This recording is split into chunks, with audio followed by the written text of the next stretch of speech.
Tê-los aqui novamente nos nossos encontros de quintas-feiras. Mas eu gostaria de perguntar: você tem um livro pronto? Você gostaria de assinar um capítulo em um livro coletivo? Já pensou nisso? Fiquem conosco que vocês vão descobrir que como isso é possível com a Oficina do Livro Editora. Veja como é fácil tornar-se um escritor, como é fácil realizar esse sonho de ter o seu texto, sua história em uma publicação. Estará comigo aqui, nessa entrevista, a Vilma Ruggeri. Vilma, vem para a nossa sala, por favor. Olá, pessoal, boa noite. Boa Estamos noite. aqui novamente. Boa noite, Silvia. Boa noite, Vilma. É uma alegria estar aqui com vocês, né? Já estou vendo aqui o pessoal entrando na nossa live, a Vera, a Nancy. Boa noite para vocês e bem-vindas. Eu lembro vocês que estão assistindo também que essa live será gravada em nosso canal, Oficina do Livro Editora, no canal no YouTube. Ela fica gravada na íntegra. Entre no nosso canal, se inscrevam, curtam a nossa live, façam comentários, tá bom, pessoal? Vai ser muito legal hoje. Nós vamos descobrir, né, como é fácil escrever um livro. É isso mesmo, Vilma. Eu vou chamar, então, a nossa convidada, que é Astrid Kempf-Beutler. Desculpe, Astrid, seu nome é um pouquinho... Por favor, entre aqui. Eu vou te apresentar. Ela, com sua história de vida, provará a vocês que todos podem tornar-se escritores, que todos têm histórias de vida que são importantes, que são únicas e que valem a pena serem compartilhadas, não é mesmo, Astrid? Com certeza, eu acredito muito na história pessoal de cada um. Aquilo para o qual a gente veio é só abrir as portas, sobretudo da mente e do coração, que lá chegaremos. É isso mesmo. Com certeza. Cada um tem sua história única. Cada um tem sua história única. Então, vamos lá. Eu gostaria que você se apresentasse. Seu nome, por favor, que eu me dei uma engasgada. Não se preocupe com essa engasgada, porque isso faz parte da multiculturalidade desse país maravilhoso.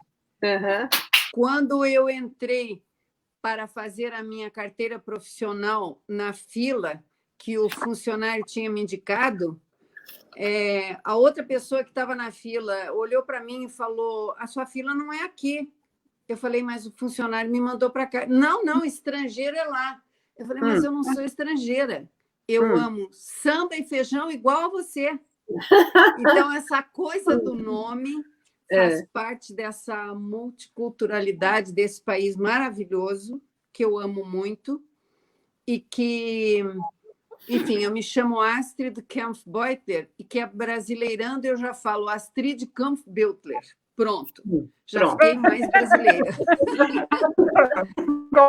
Eu nasci no interior do Rio Grande do Sul, descendentes de alemães e dinamarqueses, e me criei lá, mas já morei em vários lugares desse mundo. Graças a Deus, eu tive essa possibilidade de dar vazão ao meu sangue cigano. Que bom, coisa boa. E você é matemática? É assim, quando eu tinha 3 anos, me contou meu primo mais velho, quando eu tinha 3 anos, me perguntaram: o que você vai ser quando crescer? E eu disse: mãe e professora. Então, estas foram funções às quais eu me dediquei com muita seriedade e profundamente. Ainda que eu tenha nascido na primeira metade do século passado, quando a mulher não era pensada para trabalhar. Isso. E eu sou a única de 5 filhos que meu pai teve. Mesmo assim, eu consegui, aos 19 anos, sair da cidade do interior e ir morar em Porto Alegre, onde então eu me decidi por fazer o vestibular de matemática e estudei matemática. Esse estudo da matemática e essa propensão para as coisas exatas me ajudou muito em todas as áreas aonde eu atuei.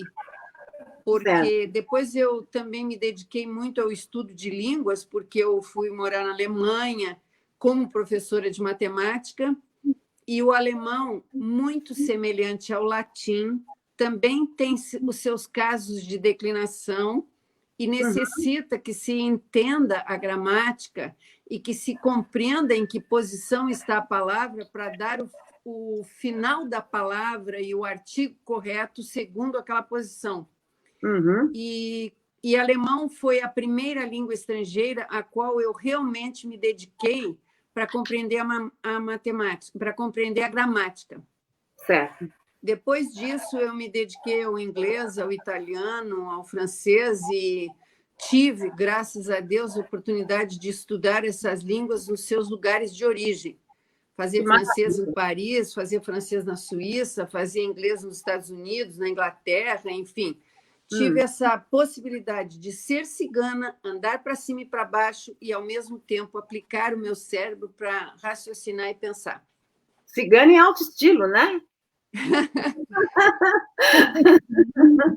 Olha, o pessoal aqui está comentando, hein? Falando que você é uma mulher lúcida, inteligente, uma mulher cheia de luz. E o pessoal aí, as agianas estão entrando aí, massa, hein? Boa noite a todas vocês que estão aqui com a gente. Olha, muito obrigada por essas palavras incentivadoras. Realmente, a Geni está com a gente. Quem? A Geni. A Geni, que ótimo.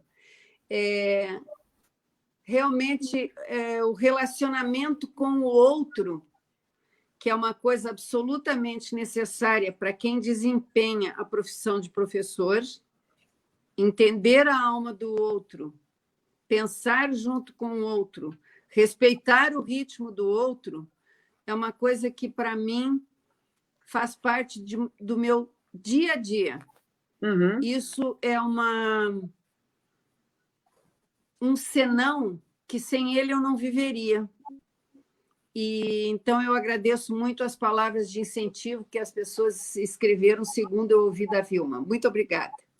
Que bom se todos fossem como você, né, Márcia?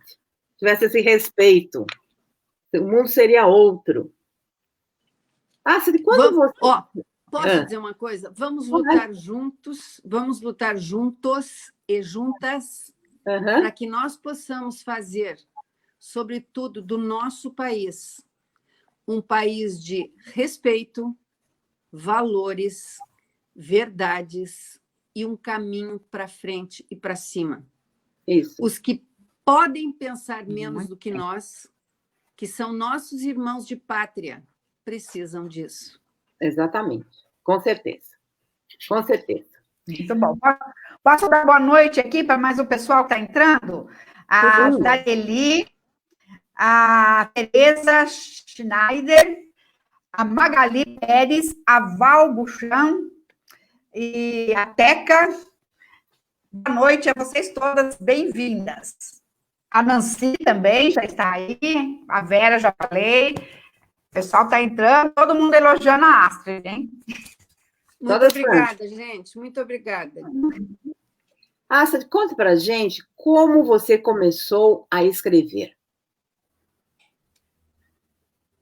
Eu não tinha, quando eu comecei a escrever, noção do que eu estou vivenciando hoje. Eu não tinha. Eu me lembro do primeiro livro pelo qual eu me apaixonei através da leitura.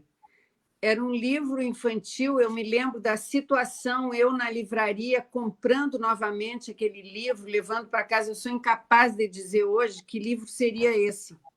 Olha. Mas ele foi lido mais de uma vez e ele me deu assim um imenso prazer através da leitura. Isso foi logo depois que eu aprendi a ler, que eu deixei, não só escutei as histórias, mas passei a ler as histórias.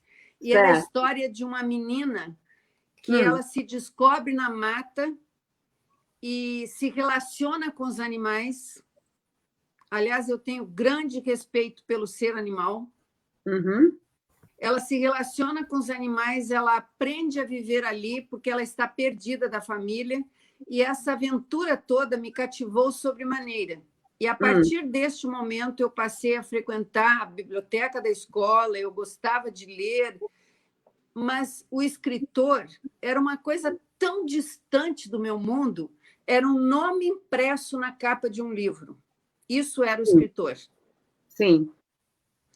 E quando eu tinha aproximadamente uns 17, 18 anos, eu não sei exatamente a data, uma pessoa que era orientadora de um grupo que eu frequentava na Igreja Luterana, e também era minha professora no curso normal, ela me encontrou no corredor da escola e disse: Astrid, um psicólogo amigo meu vem de Porto Alegre e quer aplicar testes vocacionais. Eu gostaria que você fizesse esse teste.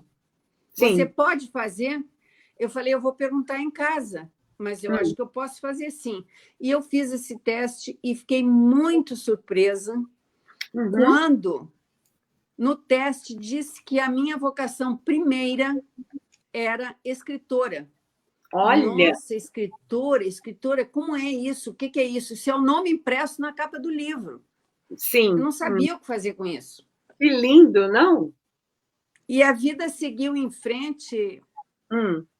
Eu continuei estudando, continuei ativa, eu sempre participei muito de grupos, da política estudantil, do movimento jovem dentro da Igreja Luterana, e eu viajava muito com esses grupos, eu também viajava muito com a minha família, meu pai foi sempre voltado para isso, e, enfim... Quando, então, meu pai me deu a oportunidade de eu ir estudar em Porto Alegre, porque, em princípio, uma menina não saía de casa, com certeza. Eu vivi coisas muito interessantes em Porto Alegre durante o período em que eu fiz o curso de matemática, fiz essa licenciatura, e, ao acabar a licenciatura, eu e uma outra colega da Casa de Estudante resolvemos fazer um passeio aqui em São Paulo, onde morava o meu irmão mais velho, e iríamos para Niterói, Rio de Janeiro, onde morava o irmão dela, da minha amiga Renate Schelle. Quando nós chegamos aqui em São Paulo, a Renate disse: vamos almoçar com uma família de uma colega minha lá do Colégio Sinodal, que é lá em São Leopoldo. Eu acho que vocês, a grande maioria, conhece isso.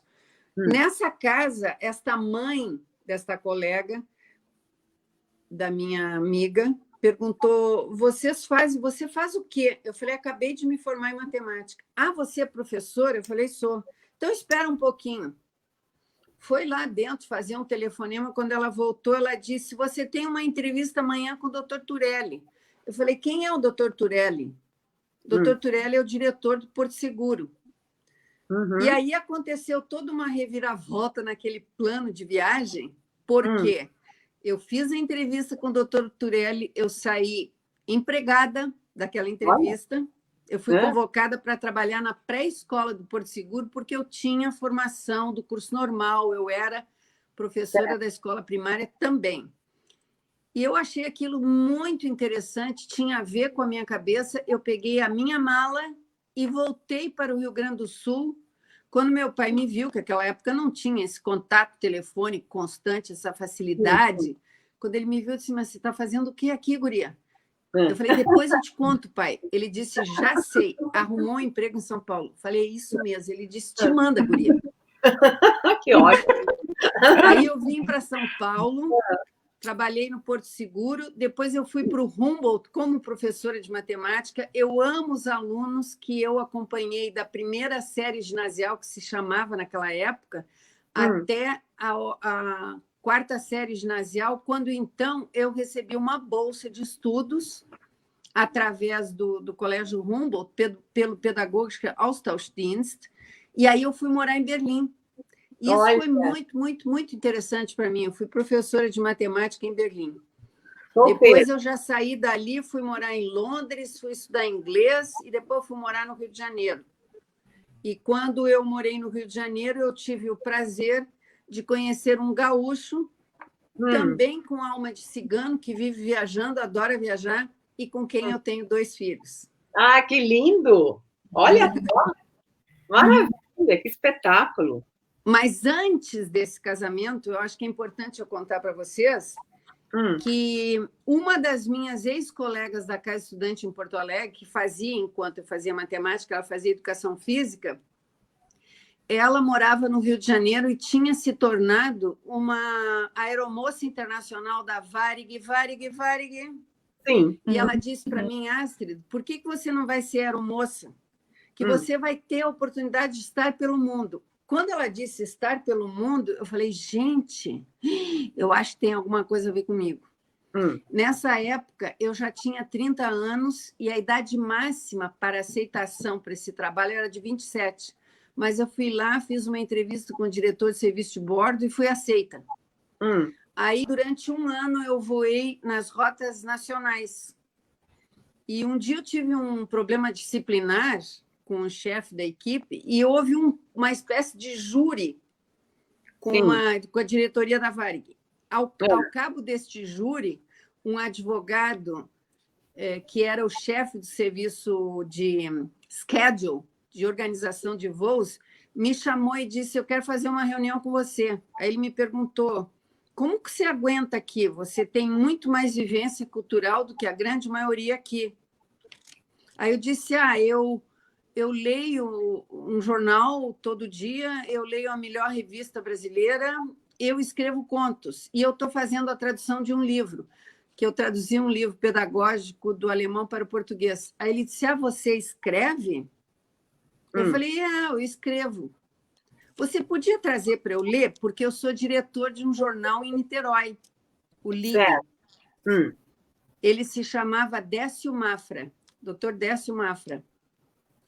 Ele leu os meus textos e disse, eu posso publicar? Aí ele passou a publicar um texto por semana e todo mês eu era premiada do mês. Olha! Daí, nesse meio tempo foi que eu conheci o meu marido, sabe? E aí eu falei, mãe, fora de casa não dá.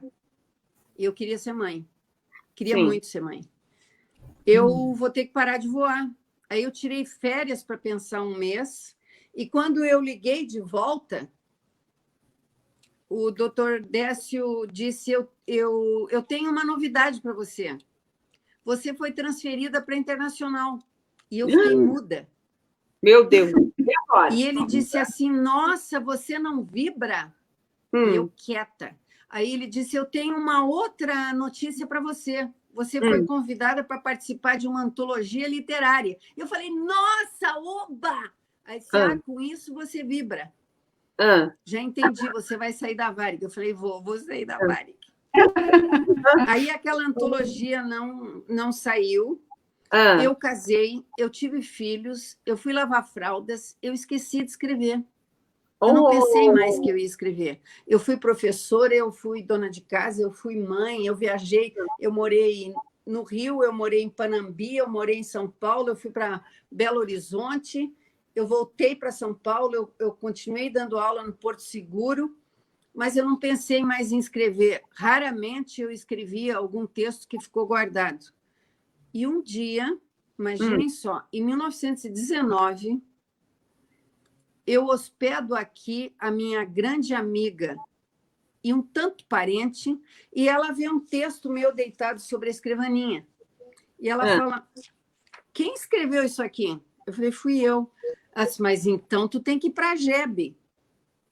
Mas o que é a GEB?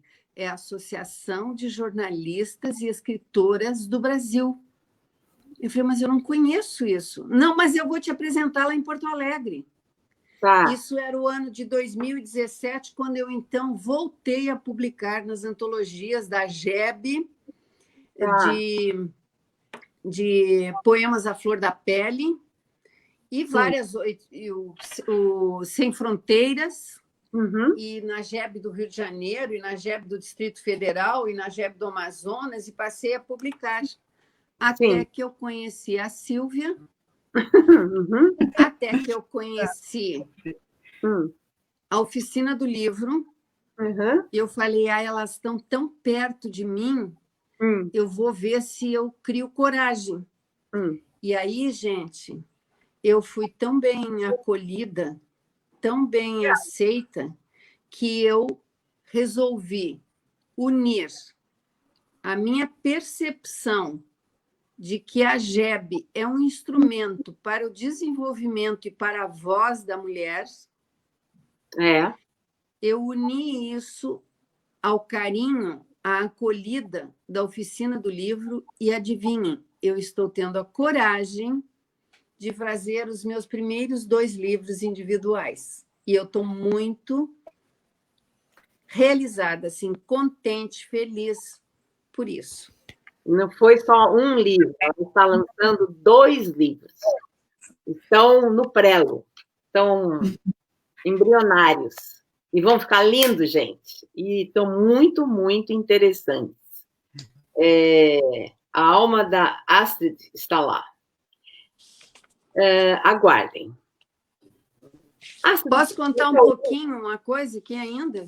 Pode. Eu tenho nós somos uma família hoje muito grande de descendentes de um alemão que veio no ano de 1898 para o Brasil, casou aqui com uma descendente de dinamarqueses que já foi nascida aqui no Brasil.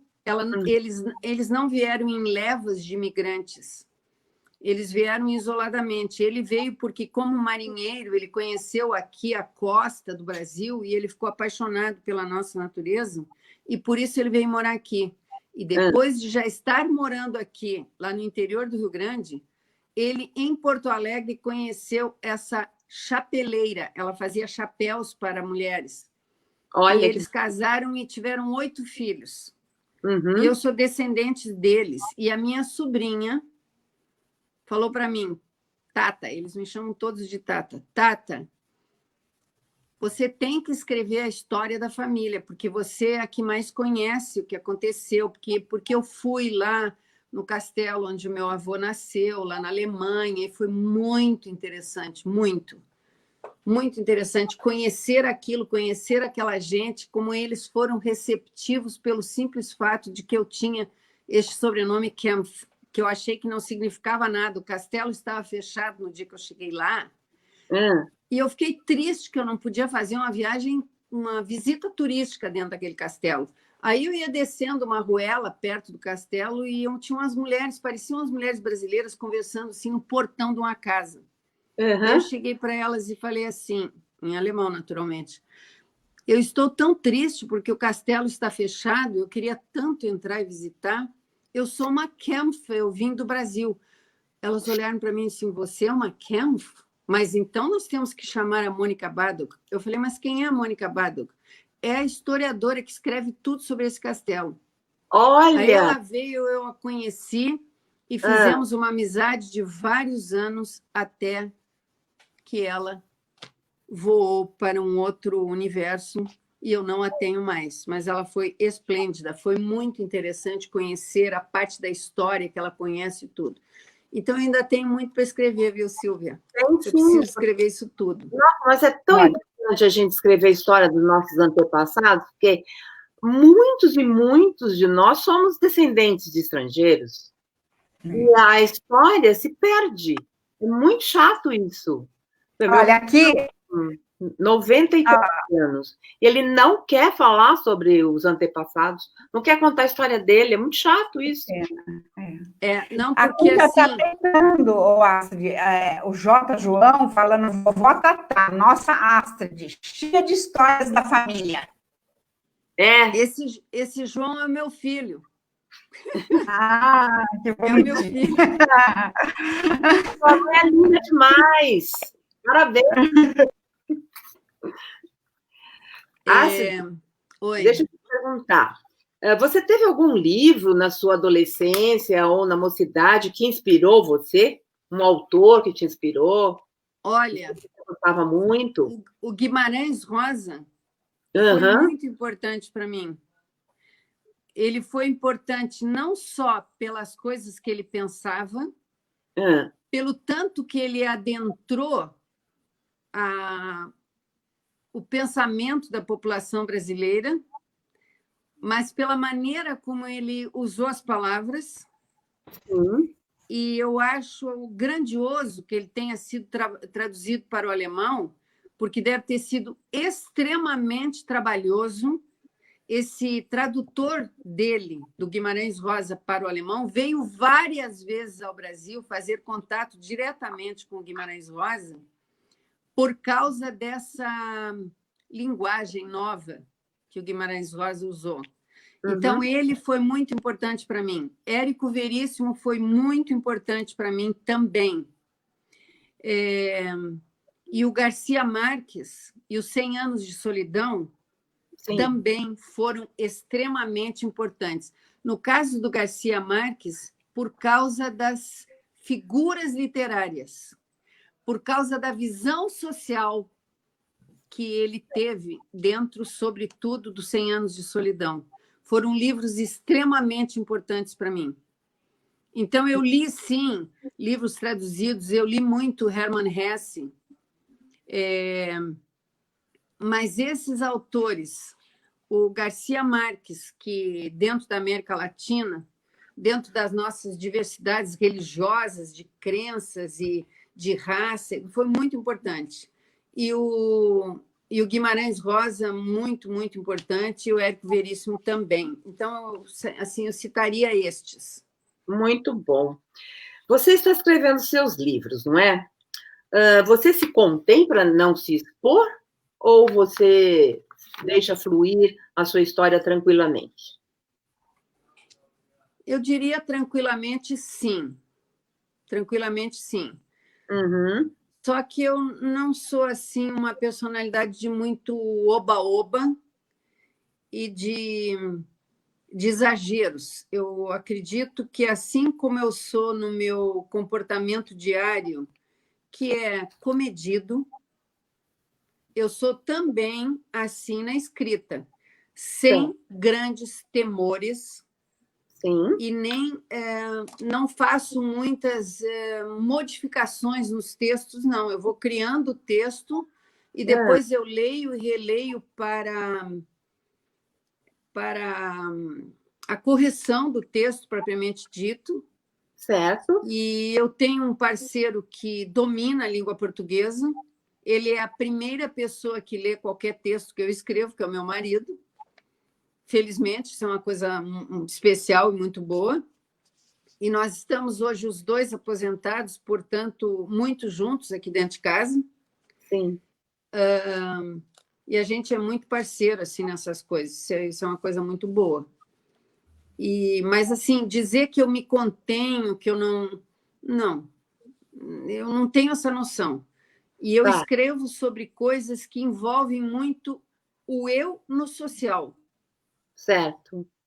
Então, eu acho que, através disso, eu tenho sempre a intenção de aproximar aquele que talvez não possa se expressar tão rapidamente em palavras, mas dessa mesma coisa de que nós não somos só um eu, nós somos um eu no social, nós temos um compromisso com o social, nós temos um compromisso com o conhecimento da história para poder entender o nosso hoje e o nosso eu dentro do nosso hoje. Isso é uma coisa que faz parte do meu dia a dia.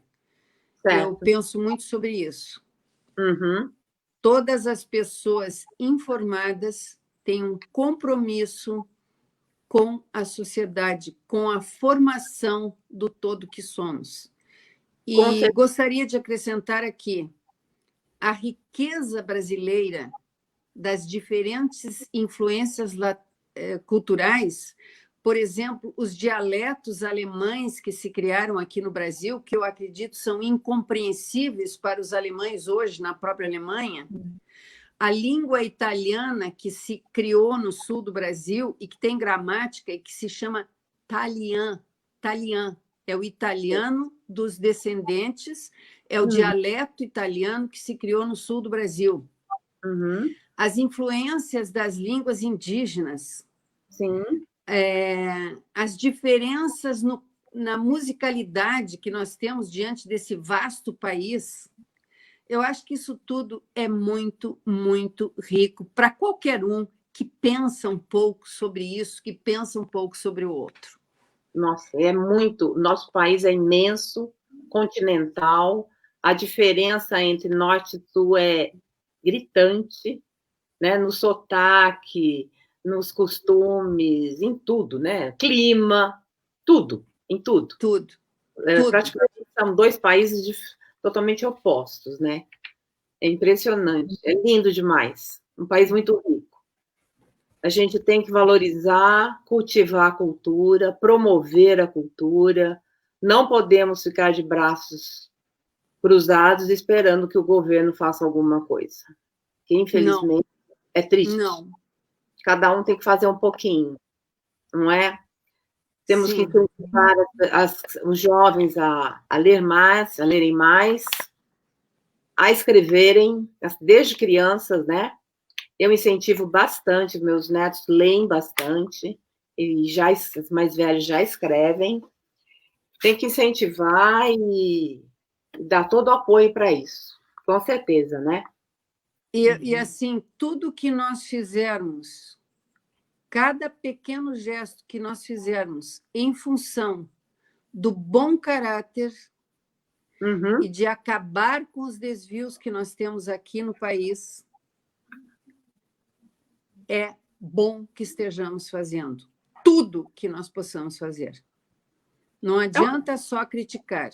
Não. É preciso vivenciar, é preciso ser nessa direção, é preciso fazer alguma coisa para que os que estejam no limite não caiam para o lado errado e voltem para aquilo que é ter caráter, ter decência e ter responsabilidade diante do todo que somos como nação.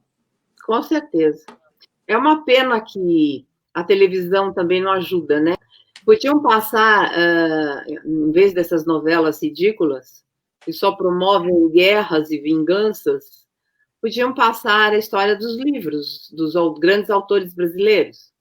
Já passaram Meu Pé de Laranja Lima, A Moreninha, tempos atrás, né? Já pensou que delícia se passassem os romances dos grandes autores brasileiros? Como seria delicioso promover os nossos autores, que são tão esquecidos? Eu tenho feito umas pesquisas, umas conversas, assim. As pessoas que leem muito, leem autores estrangeiros, infelizmente. A minha vontade é de criar um grupo de leitura de escritores brasileiros. A gente debater, conversar sobre escritores brasileiros. Qualquer hora a gente vale a pena, Silvia. Vale a pena. Vale a pena. Te apoio nisso, completamente. A gente precisa desenvolver mais, sabe? Mas vamos chegar lá, né? Vamos devagar. Não, o Daniel fica doidinho.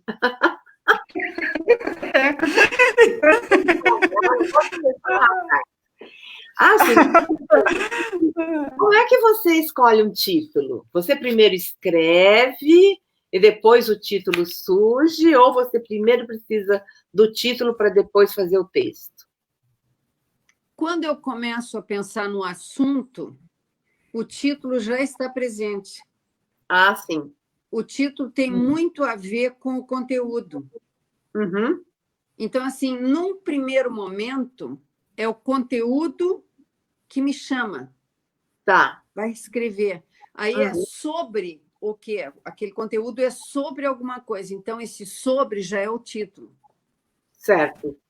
Maravilha. Então, assim, é mais ou menos e se cria ao mesmo tempo. Sim. E como você inicia um texto? Às vezes eu estou sentada em algum lugar, vem a inspiração? Eu penso uma coisa que já vem uma frase, eu já pego um papel e faço uma anotação. Certo. Depois eu vou me sentar lá no computador e vou dar por seguimento aquilo. Tá. Porque eu já vivenciei algumas vezes em que eu pensei uma coisa, vou escrever isto, vou escrever sobre isso. Aí eu não coloquei no papel, no dia seguinte eu não sabia mais o que era, eu não tinha mais aquela... E aquilo morreu, não foi feito. Exatamente. Então, hoje, eu trago sempre comigo um papel e eu vou botando ali as palavras, alguma coisa que eu quero utilizar, um jogo de palavras que eu queira utilizar, e eu parto disso daí. Faço a mesma coisa, porque senão a gente perde a ideia. Pessoal, anotem aí, né? Nós estamos desmistificando a escrita. São dicas de escrita. Qualquer hora eu vou fazer uma prova com o pessoal. E eu posso falar uma coisa, Silvia? Claro. A gente pensa que o escritor domina a língua na qual ele escreve. Porém, os detalhes da nossa língua portuguesa, os detalhes de qualquer língua, a gramática, ela não necessariamente está presente no sentimento e no pensamento que vale a pena. Então, o escritor, ele precisa, sim, ser revisado.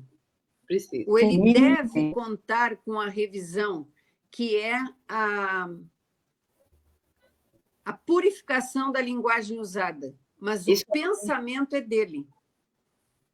Eu tenho visto muito isso. Eu tenho visto pessoas que têm dificuldade de botar no papel, mas que têm a ideia. E a ideia é muito, muito importante de ser realmente trabalhada. E nesse incentivo que eu acredito nós estamos aqui fazendo para que as pessoas realmente escrevam, esse detalhe é importante. Sim. Porque eu já solicitei coisas, vamos participar disso, e a pessoa disse, eu não sei escrever. Só que ela fez a mesma escola, fez pelo menos até o ginásio. Ela sabe sim escrever, ela só não tem domínio da perfeição da gramática. Isso não impede ninguém de ser escritor. Ponto. Isso que eu queria dizer.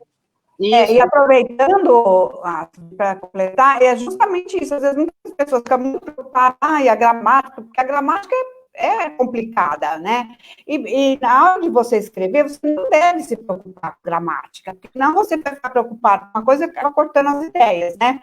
Tem que colocar no papel. Logicamente, que depois você reler, porque muitas coisas você corrige e tudo. Mas o interessante é que a oficina, a gente dá esse suporte. O importante, como você falou, é o pensamento, a ideia, a criatividade. Porque nós somos uma editora que temos esse diferencial de dar esse suporte gramatical, se a pessoa precisar que a gente reconstrua algumas frases, algum parágrafo, a gente conversa, a gente ajuda muito, dá muito apoio para os nossos escritores. Uma ocasião, uma amiga da minha nora quis participar de uma antologia. Aí eu falei, então tá bom. Então você... Eu nunca escrevi, ela falou. Tá, então conta uma história sua, tudo bem. Ela mandou 5 frases para mim. Falei, ok. Peguei o telefone. Então, que interessante. Ela foi contando. Eu fui escrevendo. Com as palavras dela. Saiu o capítulo. Aí mostrei para ela, ela falou, olha, que legal. Que interessante. Você conseguiu passar meu pensamento todinho para o papel. Era isso que eu queria dizer, mas não conseguia. Então, nós conversamos, eu anotei tudo que você falou. Ela falou isso, eu penso, mas eu não consigo escrever. Eu falei, por enquanto. Por enquanto, não consegue.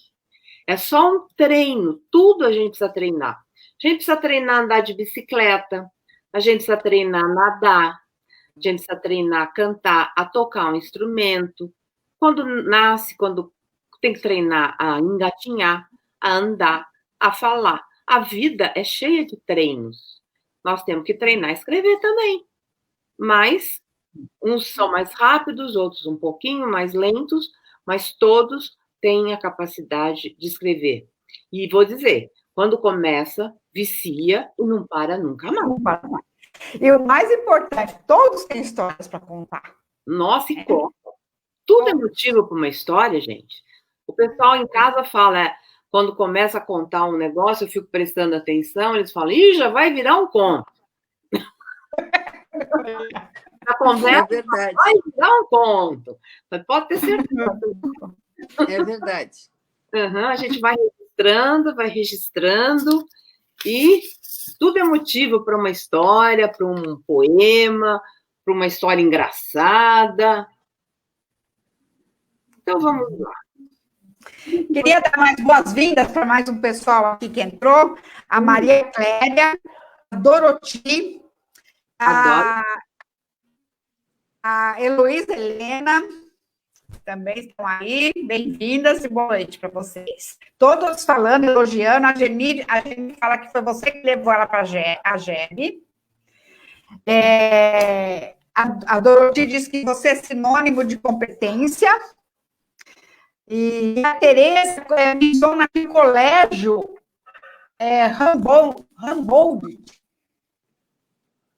Uma coisa de que quando você estava falando de colégio daqui de São Paulo, ela menciona, não sei se ela é alguma colega sua da época de colégio.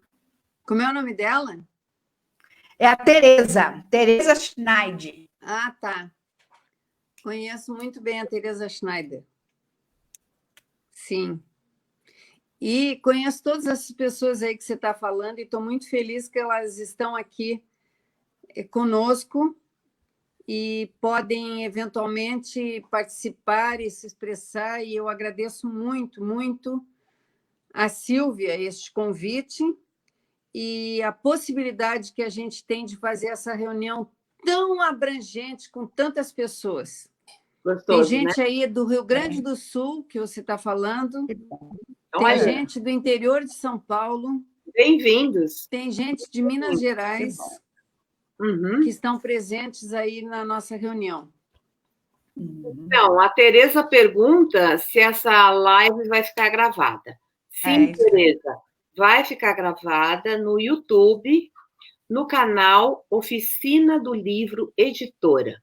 Você vai lá no YouTube, procura a canetinha, uma Mont Blanczinha, tá? Você procura a canetinha, clica nela, já se inscreve, já deixa seu like lá na entrevista da Astrid, que a gente vai ficar muito, muito feliz, tá?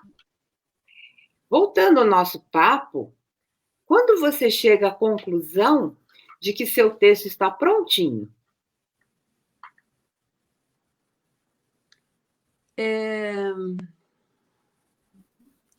Bom, eu acho, sabe, Sílvia, que a matemática funciona um pouco. Ou seja, tem uma introdução, tem um meio e tem um finalmente. E todo texto que eu escrevo, como eu já disse antes a vocês, eu entrego ao meu parceiro e pergunto: tem começo, meio e fim? Tá bom assim?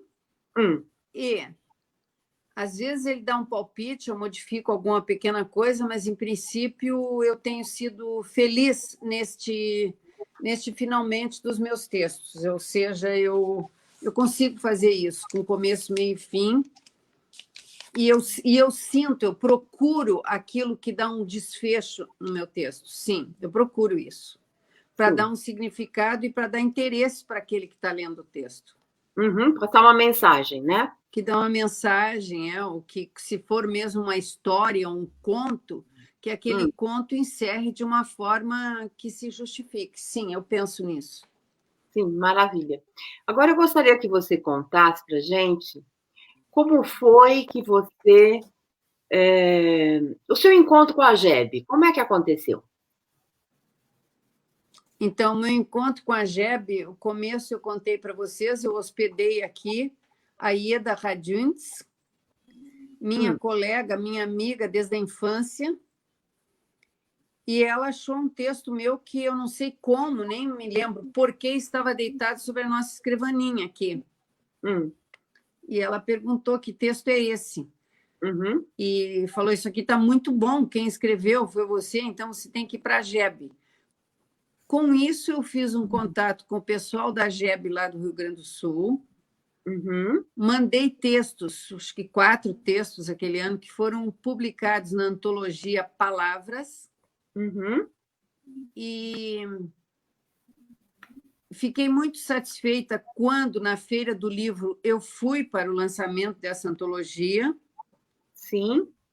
E gostei muito de conhecer as pessoas lá de Porto Alegre e me inscrevi na GEB lá de Porto Alegre. Tá. Passei a ser membro daquela GEB. E aquela antologia, como ela tinha sido aberta nacionalmente, ela tinha autores do Rio de Janeiro, então ela também teve um lançamento no Rio de Janeiro. Certo. Onde, naquela época, meu marido trabalhava. Tá. Então, eu fui para o Rio de Janeiro no lançamento, e a de Andréia Portugal logo ficou minha amiga e me chamou um dia para a casa dela, para o escritório dela, e disse: você precisa refundar a GEB em São Paulo, porque a GEB em São Paulo está desaparecida. Certo. Eu falei: mas como? Eu? Sim, você. Você vai refundar a GEB. Então, as minhas amigas do Movimento Bandeirantes, que aqui em casa somos todos escoteiros e bandeirantes, com uma grande vivência nessa área, que é outra coisa extremamente interessante na vida, esse movimento de Baden-Powell.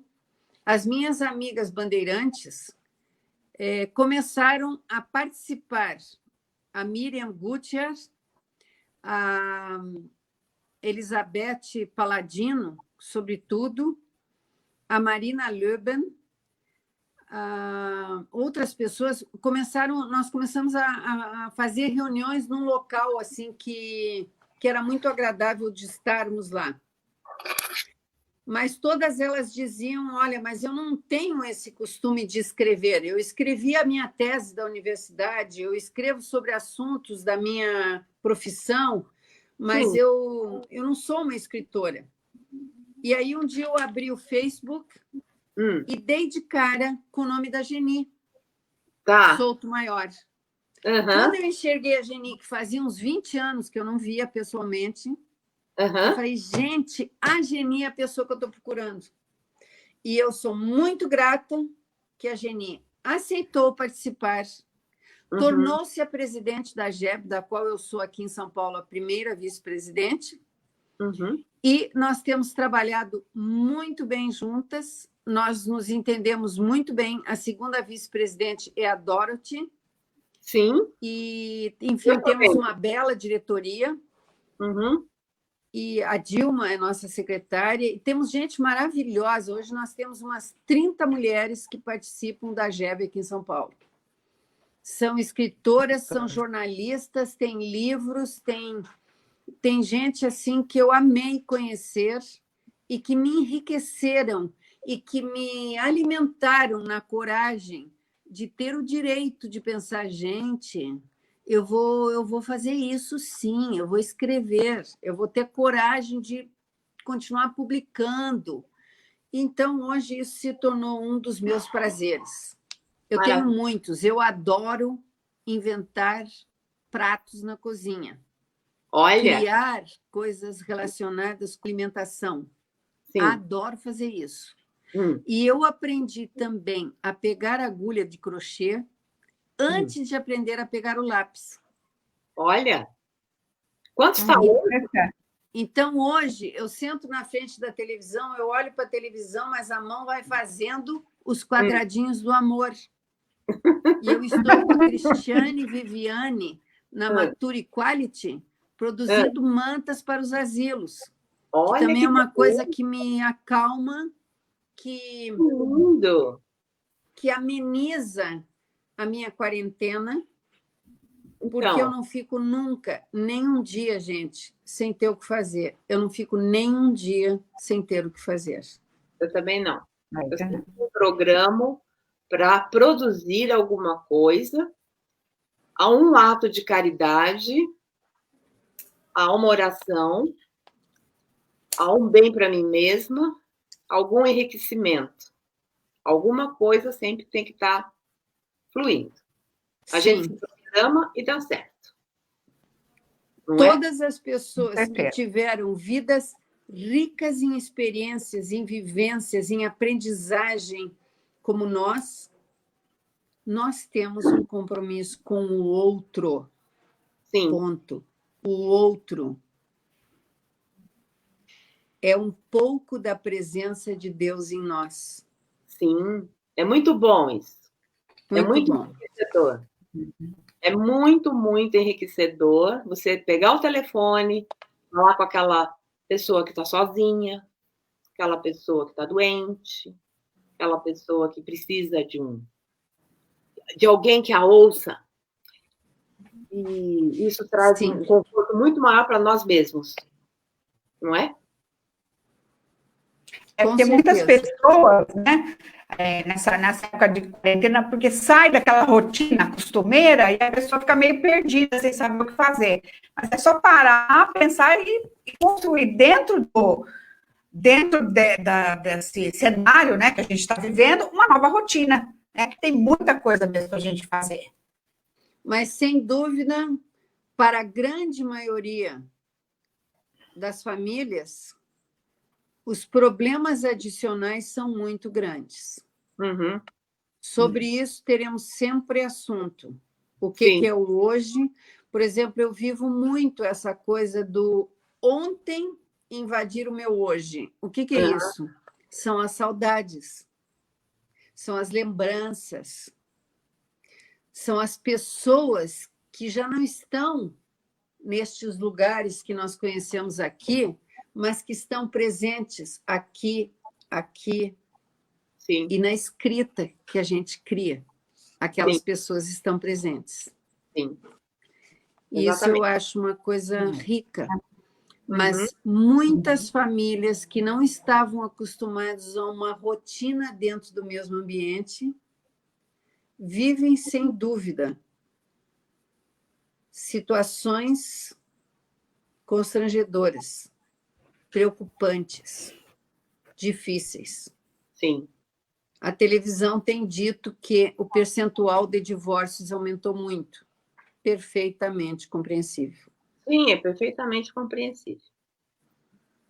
Perfeitamente compreensível. Temos muitos bebês também. Isso é bom.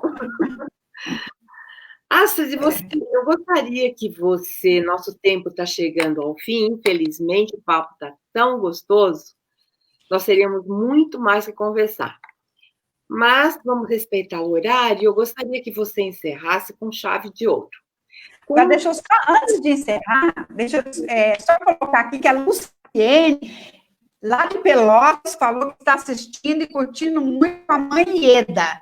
E a Alzira Leitão falou também que estava assistindo você e que você tem muita história ainda para escrever.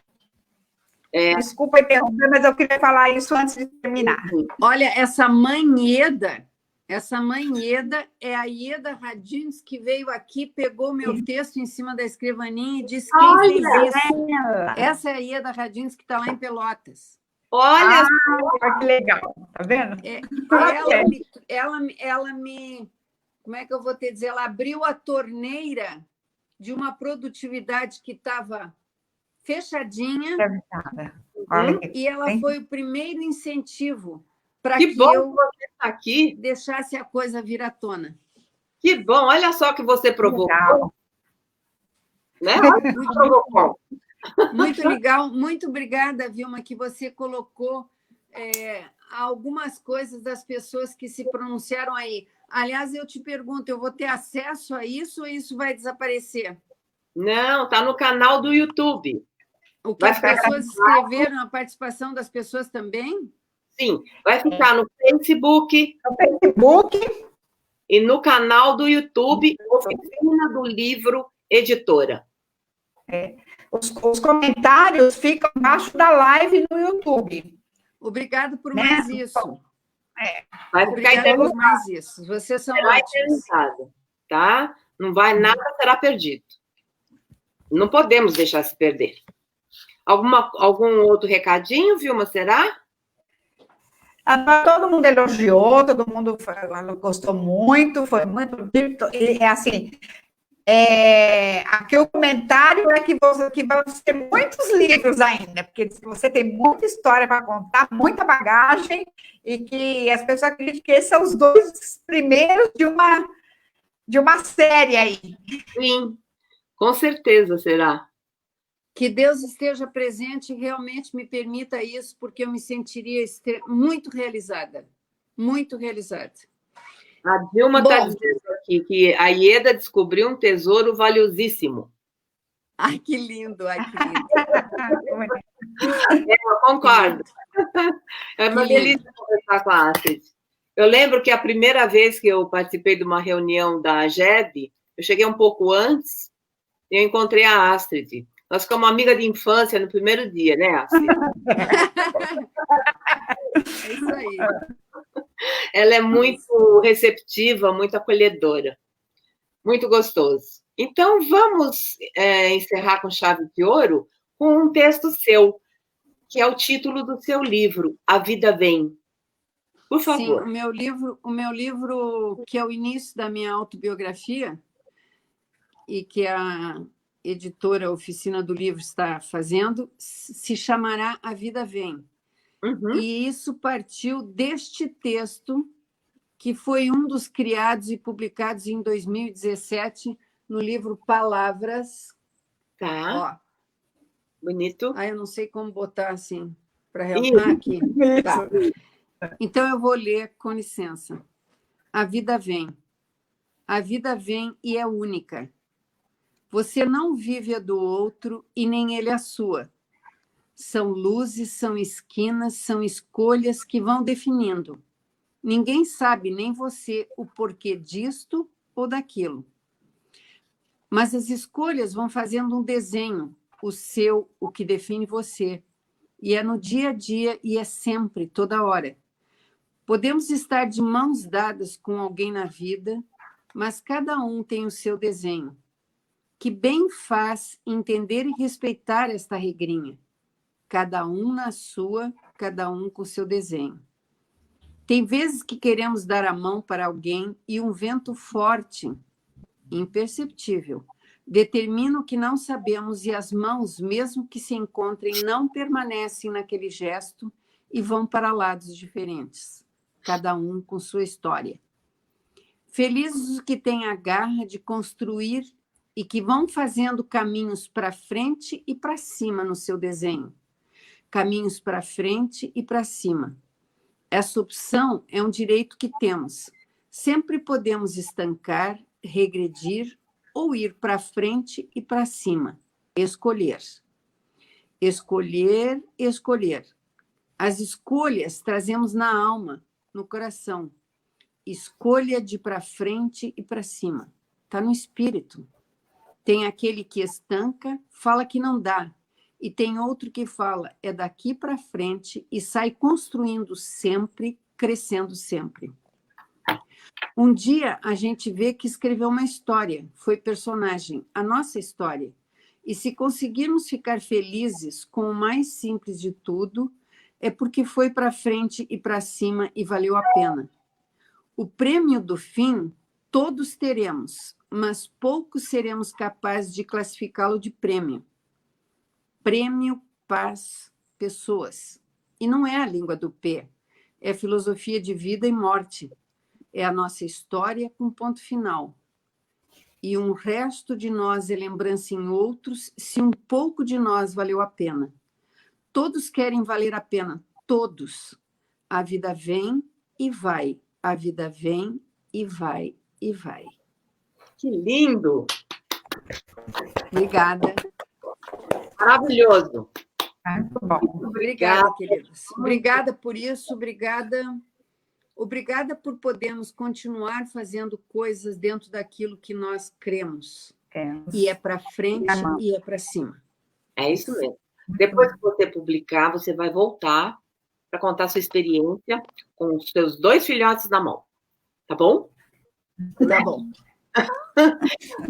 Obrigada, Silvia. Obrigada por nos emprestar sua luz, seu brilho, compartilhar a sua história conosco e fazer dessa live um brilho. Muito obrigada pela sua disponibilidade. Obrigada, querida. Obrigada pelas suas palavras. Obrigada, Astrid. Foi muito bom, viu? Ter você com a gente. Parabéns. Agradecendo pelo grande aprendizado. Todos aplaudindo, achando muito lindo. Que Deus te abençoe. Parabéns. A todos nós. E aí está uma amostra do que vai ser o livro. Obrigada. Isso, né? Já sabemos que o que vem por aí. Muita coisa bonita. Muita coisa linda. Muito lindo seu texto. Parabéns. Obrigada, querida. Um beijo grande. Então, pessoal, animaram-se a escrever? Temos 2 títulos disponíveis ainda. Um deles está na última chamada, que é uma antologia bilíngue. Um jardim em palavras, que será traduzido também para o italiano. Um giardino in parole. Esse está na ultimíssima chamada. Se você quiser participar, teremos lançamento já marcado para novembro em Milão. Será show de bola. E em breve, assim que for possível, será também lançado em Turim. E outros lançamentos na Noruega, outros países, a França. Vai percorrer toda a Europa esse livro. Então, quem tiver uma inspiração, um texto relacionado com jardim, uma planta, uma flor, escreva, entre em contato conosco. contato@oficinaeditora.com.br. Repetindo, contato@oficinaeditora.com.br. Pode entrar no site e lá você vai encontrar nosso telefone e nosso endereço de e-mail. Pelo WhatsApp também, 963138721. E o outro título é 60 mais, a nova etapa da vida. Vale para todos, de todas as idades. Se você é jovem, escreva contando sobre seus pais, sobre seus avós. Que tal fazer uma homenagem aos seus avós? Olha que delícia de homenagem para você presenteá-los no Natal. Escreva agora e o livro ficará pronto no final do ano. E você poderá fazer essa surpresa a quem você tanto ama. Ou então, se você é 60 mais, escreva sobre as suas atividades, sobre seus interesses, sobre a sua criatividade, sobre a sua energia, tá? Esperamos por vocês. Vilma, você tem algum recadinho para passar? Eu volto a falar para o pessoal aí que as nossas lives estão todas gravadas no nosso canal. O nosso canal no YouTube é Oficina do Livro Editora. Você pode assistir, pode divulgar para as pessoas. Se vocês gostaram da nossa live hoje, divulguem, se inscrevam no nosso canal, compartilhem. E também no nosso canal tem uma outra seção de vídeos onde as pessoas, os nossos escritores, leem um capítulo de que já escreveu um livro, ou um capítulo da antologia que escreveu, e gravam um vídeo lendo o livro. E aí manda para a gente e a gente publica no nosso canal. Temos a intenção com isso de divulgar o trabalho de vocês, de incentivar pessoas a se inscreverem. Então, gente, vão no nosso canal, curtem e participe também do nosso canal, que esse canal é feito para vocês, escritores. É isso mesmo. É isso mesmo. Eu quero agradecer a Vilma, minha parceira nas entrevistas. Boa noite, Vilma. Obrigada. Boa noite. Boa noite a todos vocês. Um beijo grande. Foi muito bom estar aqui com vocês. Isso, até quinta que vem, às 19 horas. E eu gostaria de anunciar, quinta-feira próxima, nós estaremos com a presidente da GEB em São Paulo, com a Geni Souto Maior, tá bom? Então, até lá, até quinta-feira próxima. Um grande beijo, uma ótima semana para todos. Até a próxima.